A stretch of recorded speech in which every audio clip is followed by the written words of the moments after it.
বাবা মায়ের দোয়া নেওয়ার জন্য অন্য বড় কৌশল হলো যাদের পিতামাতা আছে, আলহামদুলিল্লাহ আমাদের পিতামাতা আছে, আলহামদুলিল্লাহ তাদেরকে আল্লাহ পাক নেক হায়াত দান করেন। ওই যে বিভিন্ন মৌসুমের ফল, এই কথাগুলো সাইদি সাহেব বলতো, বিভিন্ন মৌসুমের ফল নিয়ে কেটে নিজের হাতে মায়ের মুখে দেবেন, বাপের মুখে দেবেন।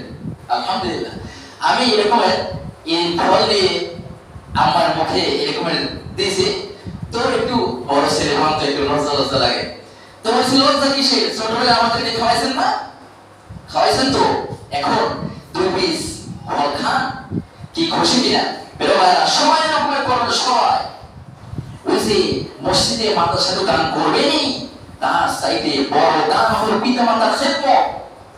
একদিন একজন আমার কাছে আসলো যে হুজুর আমার খেতে এরকম একটা ফল হয়েছে, ফলটা বিক্রি করে টাকাটা আপনার জন্য আনছি। আমি বলছি খবরদার, আমি আপনার জন্য কেউ না, আমি আপনার জন্য কেউ না। আপনার মা আছে না, বাবা আছে না, একজন আছে, তার একটা ফল কিনে নিজে কাইটা তার মুখে দেন।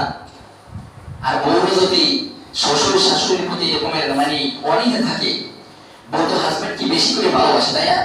এদের ভিতরে তো আন্তরিকতা অনেক থাকে, ভরপুর থাকে। তাদেরকে অনুনয় বিনয় করে বলবেন, দেখো